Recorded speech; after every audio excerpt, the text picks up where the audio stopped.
For the vast majority of people who hold business investment visas, getting the extension approved each time that you go down for one is not such a problem.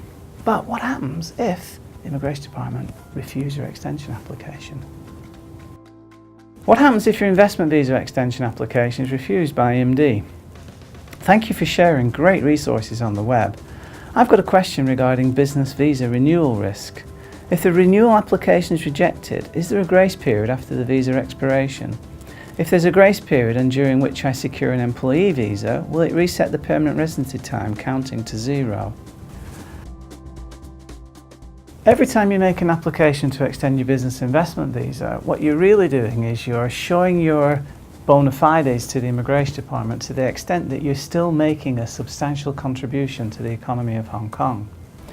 If for one reason or another, upon examination at the time of your extension application, you can't satisfy the Immigration Department that your substantial contribution to the economy of Hong Kong continues to be made, then there's a very real risk that the Immigration Department won't extend your visa.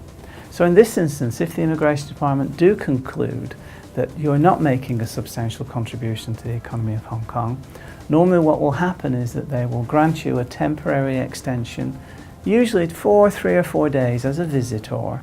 You would then exit Hong Kong as a visitor, and then you would return back to Hong Kong, re-entering as a visitor, and then depending on your nationality, you would get 7 days, 14 days, 30 days, 90 days, or 180-day limit of stay.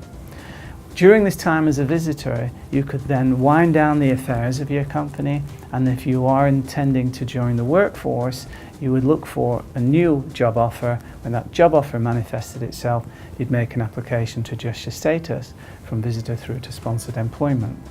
Assuming that you can pass the approvability test for sponsored employment, that is, that you possess a special skill, knowledge or experience of value to and not readily available in Hong Kong, then you can expect the Immigration Department would adjust your status from visitor through to employment in this instance, giving you a residence visa all over again.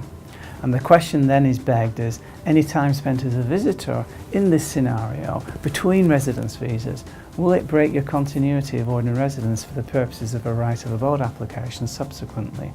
And the answer is normally no.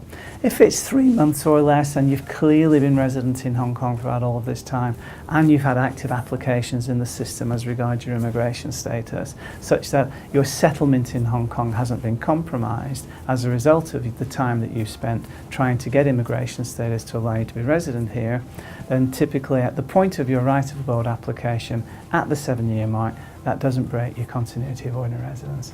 So don't anticipate you'd have a problem in this instance.